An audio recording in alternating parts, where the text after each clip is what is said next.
I don't know about you, but I am obsessed with thinking about the impact of artificial intelligence. So I have brought in our resident expert, Dustin Abnet from American Studies, trained as a historian of labor and technology to help us make it make sense. Dustin, what is artificial intelligence and how does it differ from other technologies we've embraced in the past, like calculators? No one really agrees what artificial intelligence is because no one agrees what intelligence is.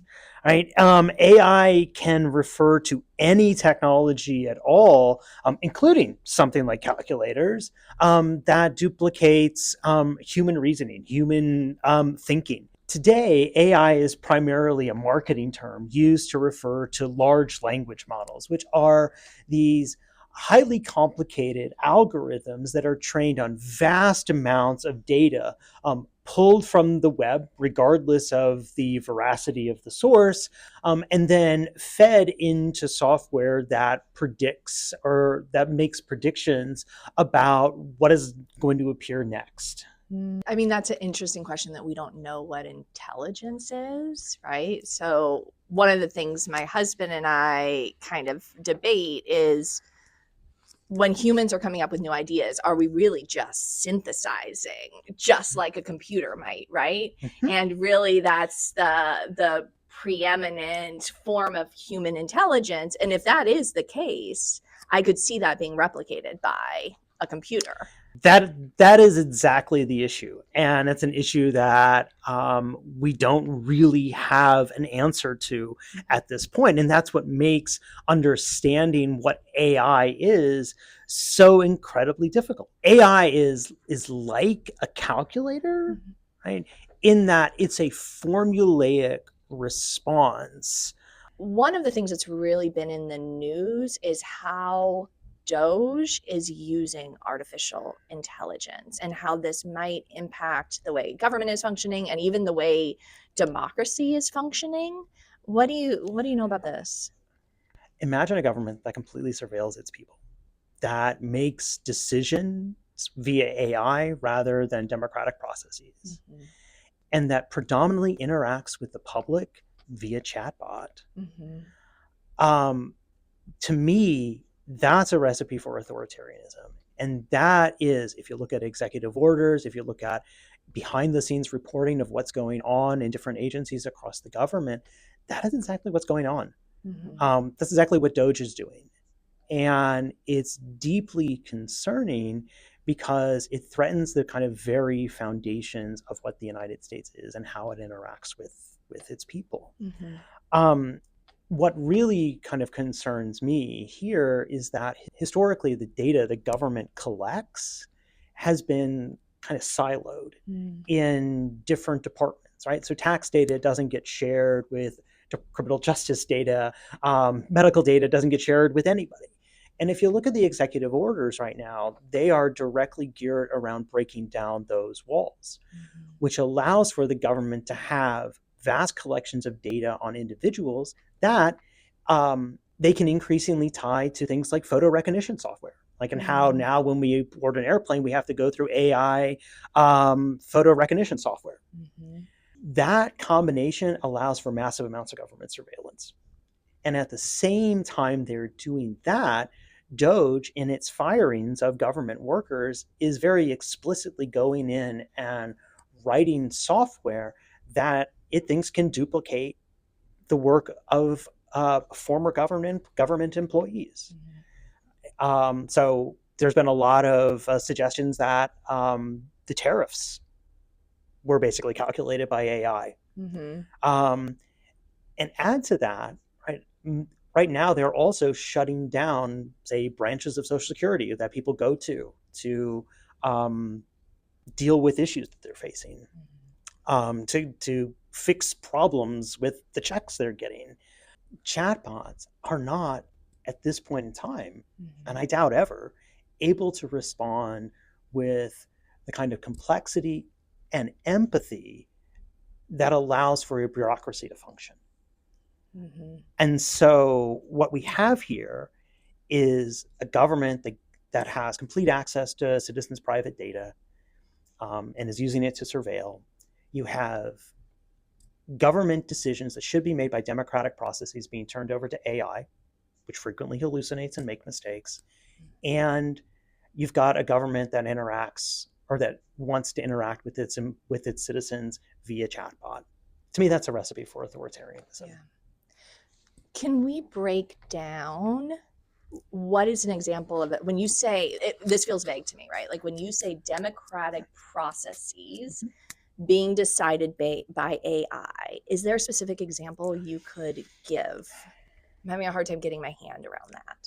A lot of the work that gets done in the federal government is done by kind of layers of bureaucracy, layers of human workers that have meetings to talk about these issues. How might artificial intelligence change the nature of work? So, if you want to know what is going to happen to work due to artificial intelligence, you should start by listening to what CEOs are saying about it. Just last week, the CEO of Duolingo said they were going to be an AI first company because their current employees were now going to be evaluated based upon the work they do with AI and whether or not AI can do their work faster. And that going forward, they are not going to be hiring anybody unless a division of it can prove that AI can't do that work. Right. We also saw last week Mark Zuckerberg on a podcast talking about how Meta AI Llama will soon be able to duplicate the entire work of an HR marketing department. And so that all companies will have to do is give their ideas to Meta's chatbot, and it will produce content for them. And then all they'll have to do is look at the data for it, right? CEOs and business leaders are using AI as a threat to workers to get them to work faster and to centralize control over the workplace. And that, in addition to the potential loss of jobs, is what really terrifies me. You know, the other thing, you and I are both reading Allison Pugh, it appears. Yes, it's a great book. Yeah, that was my weekend. That's going to be a lot of my commencement speech, just warning you. Okay. All right, that's fine. My graduate students or my students who've been reading it alongside me will be happy with that. Oh, good. Okay. So, yeah. But what also is interesting to me is the fact that these very intensive human-human individualized contact are becoming the realm of the wealthy.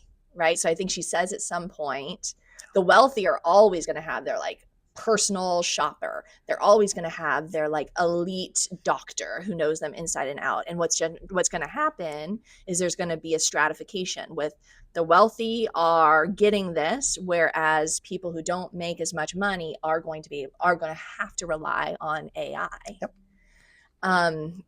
And yeah, it reminds me a great deal of the fact that for a number of years, tech CEOs have frequently talked about how they don't let their kids use social media and use technology very early on in their lives, but they are perfectly happy selling it to poor school districts. Yep. What AI is going to do is put a premium on that kind of connective labor, that kind of human labor that validates you, that allows you to feel like you're being seen, right? Yeah, it's gonna make it so expensive, right? Yeah, it's gonna make that kind of human labor so expensive, and it's gonna leave AI mediated stuff for everybody else. Yeah. And just when I'm convinced by that argument, I'm leaving the weekend, I'm like all Allison Pugh, like connective labor. Then I went to a presentation out of a psych inequity class, right? All the students doing poster presentations, and I raised this question. It was a presentation about the stigma that, in this case, Latinas feel about not being able to get pregnant. And I asked, and the stigma that Latinas feel about not being able to get pregnant and how this creates all this stress and this body wear and tear that further makes it harder to get pregnant. So one of the questions I asked was, could you see AI providing a beneficial role in healthcare spaces where there has been a lot of bias? And the professor pointed out to me that research in his field, and it's early, is showing that doctors show more bias and sometimes less good care to minority populations than AI chatbots, because AI chatbots aren't biased.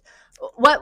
Okay, so engage with that. AI chatbots are trained on human biases, right? They are trained on historical and contemporary data that is directly shaped by those kinds of biases. Now, companies can go in and make corrections for that, but my response to that would be that there are things that we could do to eliminate or to reduce the biases in human doctors, right? Why not invest the kind of money, and it's trillions of dollars that go into AI programs like this. Why not? Why don't we invest that kind of money in improving the medical system itself?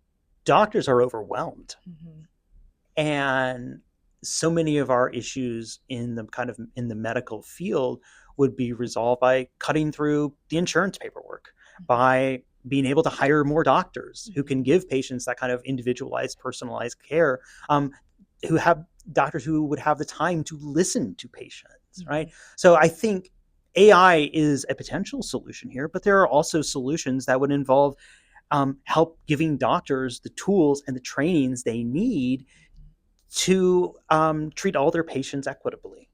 Because why? Like, what is the benefit of being in front of an actual human in these caring professions? Why should I care?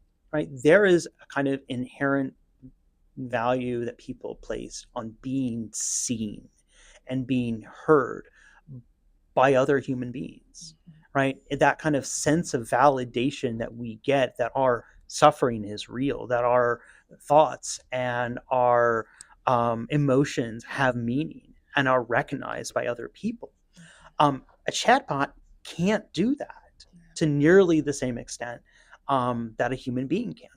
And part of it is physical, right? And seeing the kind of physical responses in people, like really being able to read those responses, is kind of an intrinsic part in how we understand that we are being seen.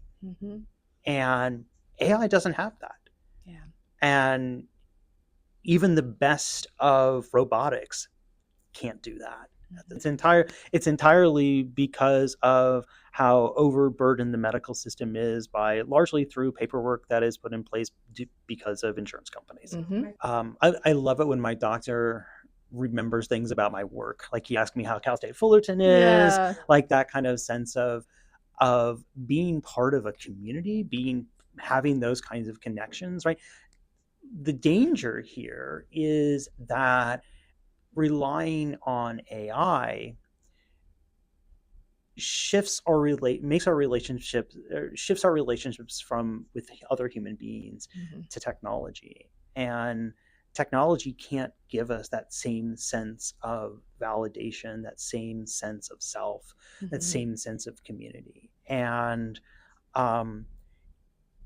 so can AI do that kind of stuff and treat so can AI intelligently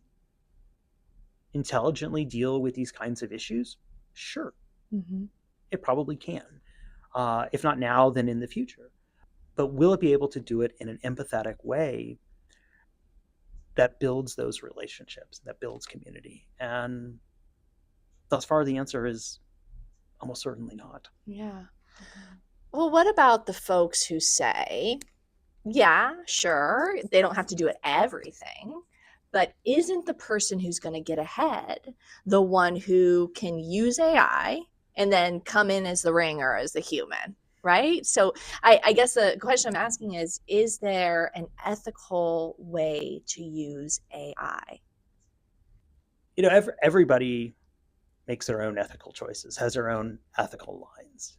And for me, given the ways that AI is trained on biased data, given the way that it hallucinates and spreads disinformation, given massive, massive environmental costs, given the danger it poses to jobs, given all of this stuff, all of these concerns, given the actual harms that it is doing in the world, I have real ethical issues with even using AI.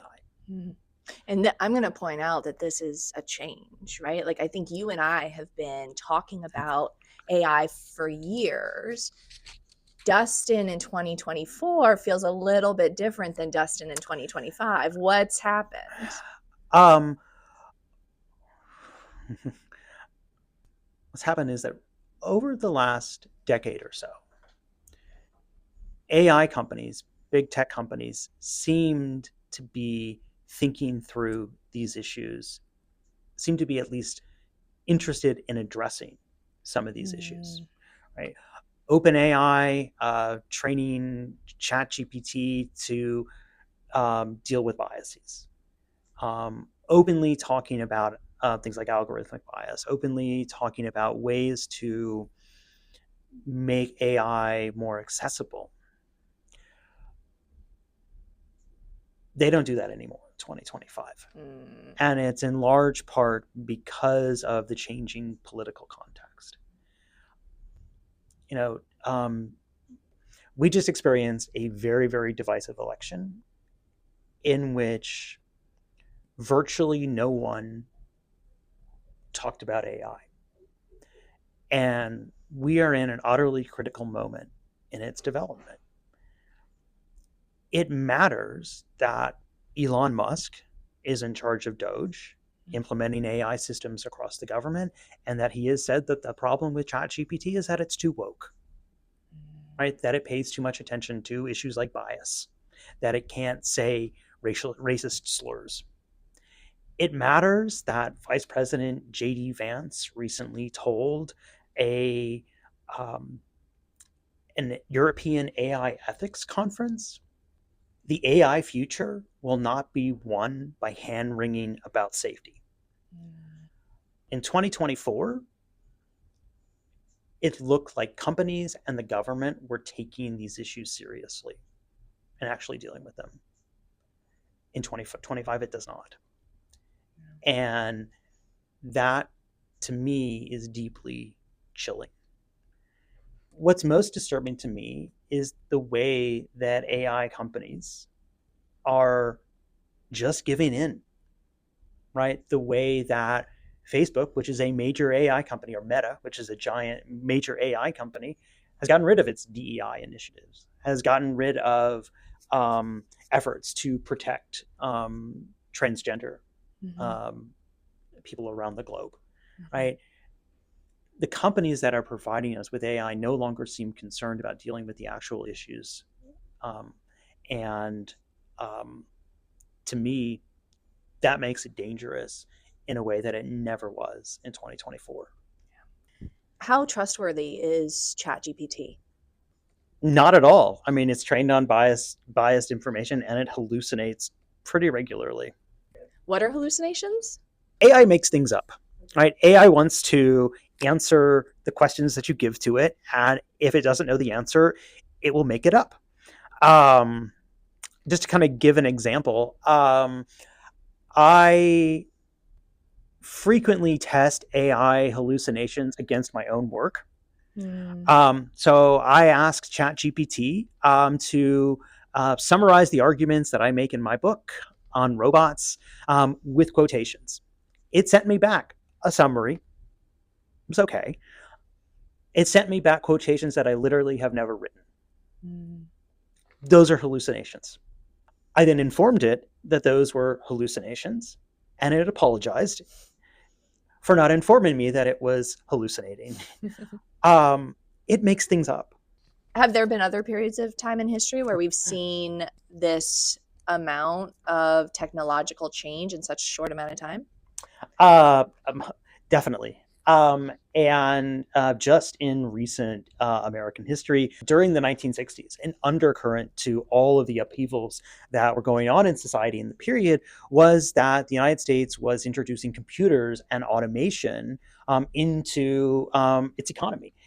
There's an enormous amount of conflict over what does it mean when you have an economy built on factory labor that you're bringing robotic arms onto assembly lines. What does it mean for an office when you're introducing computers to it? And there are massive public conversations that go on and a lot of policy that people try to implement in order to deal with it in the period. So we have the 60s, but you also have the Great Depression, which one of the very earliest causes that a lot of people identified for the Great Depression was what's called technological unemployment, which is basically the loss of jobs due to technology. And there are this was a major point of conversation from unions at the period. So, for instance, in the 1920s, there are protests by musicians' unions against the introduction of sound into movies because they were out of jobs because of it. And you see this across industry after industry after industry in the 1930s. You have FDR openly talking about how technology is threatening jobs. And you have solutions proposed to it, like a 30-hour work week.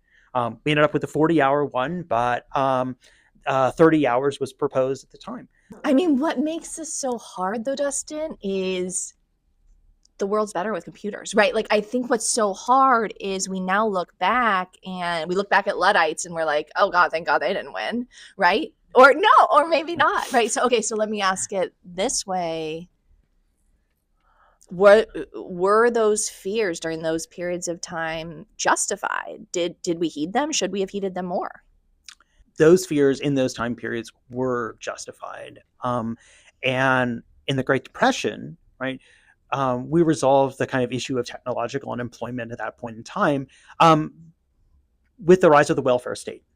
Right, with the rise of Social Security and unemployment insurance and all these other programs that are designed to help people in who are faced with things like technological unemployment. Mm-hmm. Right, in the 60s, there were a lot of active conversations about the introduction of new technologies into factories, into offices, and the impact that would have on jobs. And very little was actually done about it. You had some efforts to institute like retrainings for laid off factory workers. Those were not particularly successful. But what we've seen since then is a kind of the lingering costs of the introduction of computers and automation into the workforce is that a lot of the places where those jobs were done are now deindustrialized.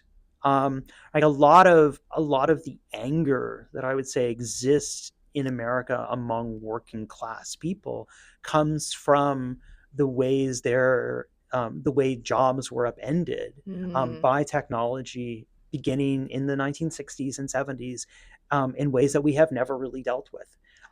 In the 30s, right, as I said, in the 30s, right, we instituted the welfare state to help deal with that. And that continued to be expanded into the 1960s. As soon as those jobs started going away in the late 60s and early 70s, we also started cutting back on the welfare state. Right, so we have removed the actual institutions that exist within this society to help people deal with that. Wow. And that's what makes this moment so frightening, right, is that at the very moment in time where AI is threatening to disrupt so many jobs, we are continuing to gut the very institutions that protect people from that. And I don't think it's a coincidence that the major efforts by workers to challenge AI have come from creative industries, have come from Hollywood writers, Hollywood actors. Right now, video game voice actors are in month 11 of a strike. Of a strike against the way video game companies want to use AI to duplicate the work of voice actors and basically pay none of them anymore. Without even royalties for the labor they've already done. Right? These are critical issues that we are facing, and we do not at this point have the political infrastructure to deal with those.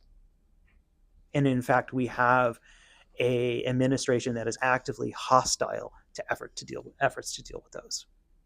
But one of the points you made this morning was you painted kind of two models. One are technological changes and adoptions coming from the bottom up, and another are technological innovations imposed from the top down. I would say like right now we're probably in a can you describe the ways in which these technological changes are being imposed on us with not necessarily our consent or AI systems are being completely imposed on us from the top down. Um, Very few people are asking for AI systems. If you think about all the kind of consumer appliances that have added AI over the last few years, virtually no one was asking for the kinds of things they can do. AI is a solution in search of a problem here. If you look at polls, public opinion polls about AI use in the United States, the public is deeply skeptical about its introductions. mm. These are not things that people generally want. Couldn't one argue then the market is just going to squash it, right? If people don't really want this, people won't use it and then it wouldn't be profitable. But in fact, aren't people using it? Isn't it profitable? It's actually not. It's actually not profitable, right? They continue to lose money, and much of it is financed by venture capital rather than profits. That's the model that Silicon Valley uses, Mm. and people are using it, but people are also afraid of it, Mm. and afraid of what it means for them. So they have deep concerns about it, but people are using it because it's made available and it's virtually inescapable. I mean, you type a search into Google, and unless you change your settings in specific ways, the first thing you get is AI generated content. If I go to read an ebook from the library, and one of the very first things that happens is it offers to summarize it for me. Is AI Yeah. offers to summarize it for me. If I go to my Canvas page for my classes to look at discussions, AI offers to summarize the Mhm. discussion for me. I never ask for that. I never ask for that to be available to my students, yet it is there, right? It is being imposed upon us without much choice, with virtually no choice from either consumers or from workers. Mhm. Um, that's a model that helps AI companies' profitability. It's a model that helps executives and helps management. It is not a model that helps workers. As a professor, what are your concerns about what AI can do to our ability to teach students? I am more concerned about AI's impact on the ability of students to develop the essential critical thinking skills that we need as a democracy and that we need as a society. AI can, I think, potentially increase critical thinking or help students improve critical thinking skills, but only if we use it in limited and knowledgeable ways. And there are innovative things associated with AI that could help here. So, for instance, 24/7 tutoring, right? As an instructor, I can never do that. I My students might want me to do that, Mhm. but I can't, right? And students can turn to AI to help guide them through different lessons. Students can go to AI to help them understand complicated concepts. Right? These kind of things in isolation might be helpful, Mhm. and I can kind of imagine a world in which they would be, but they aren't in isolation. Mm. And the issue is that AI can simulate, at least to some degree, nearly every element that we associate with critical thinking. And Bill Gates, right, founder of Microsoft, critical figure in the development of AI and software in general, has talked about AI as free intelligence. And that framing speaks to both the possibilities and, I think, the limitations of it. Critical thinking is hard. Reading can be hard. Mhm. Writing and communicating can be hard. Right? They are often a struggle. AI can simulate many elements of critical thinking almost instantaneously at any time while hiding the actual costs that go into it. Right? AI is not free. It has significant environmental social, personal costs, right? Because anytime you offload a skill to AI is a point in time that you are not practicing it for yourself, or that you're not building a connection to another human being who will do it for you or who will help you with it.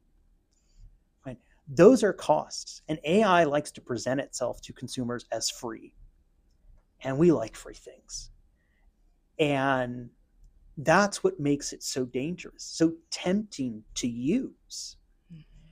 And if so, could it help us improve critical thinking? Could it increase our access to knowledge?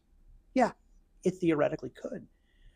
But we live in a culture in which people feel constantly overwhelmed, and in which we are told that we need to work and consume in the most efficient ways possible. And in that world, people are completely incentivized to go for something, to go for free intelligence. And that's what makes it so dangerous, right? That's what makes it so tempting. And so, yeah, theoretically, AI can help improve critical thinking skills. But we would need to have significant social and cultural changes before that can actually occur. So good. This makes me think maybe in my commencement speech, I feel something going on here with like Marx's idea with alienation, right? Like Yeah. you only see, or is that fetishism? I have It's to look it up. It's commodity fetishism. Okay. Probably I'm gonna. don't want that on Instagram. I but, know. I'm gonna use it for my. I like that's another book I took home. I'm gonna reread like Marx. Yeah. Commodity fetishism is the way that products obscure the labor that goes into them, obscure the work that goes into them. The way I generally frame this is that products are sold to us in ways that obscure their past. So like we're not told about the work that goes into them. We're not told about the environmental costs. Yep. We don't know about that stuff, but it also obscures the future, or the actual future, because it hides like that it's going to end up in a landfill. Right. So it's like the way Marx doesn't talk about that part. I know. But like it's the way commodities obscure their origins and obscure the work that goes into them. Yeah. And I think that this is obscuring intellectual work that goes into the creation of intellectual I really like that framing. AI obscures the intellectual work that has gone into creating the knowledge that exists in the world. Yeah. Right? It steals intellectual property. Yep. And then hides the actual origins of it, hides the labor that goes into it. And ultimately it hides the people who have made it. And that's really, in many ways, I would think my biggest concern about AI is that AI gets us to focus in on a technology that shows us a reflection of ourselves. It doesn't show us our connections to other people. Yeah. And in fact, in many ways, it obscures them. That makes it a very dangerous technology at any point in time, but especially in this moment today, where we are so heavily divided, where so many people complain about loneliness, where, again, somebody like Mark Zuckerberg is openly promoting AI as a new kind of friendship for people. Yeah. Right? Technology gets us to focus in on ourselves, and while empowering the companies that own it. Instead, what we should be doing is building connections to others. Yeah.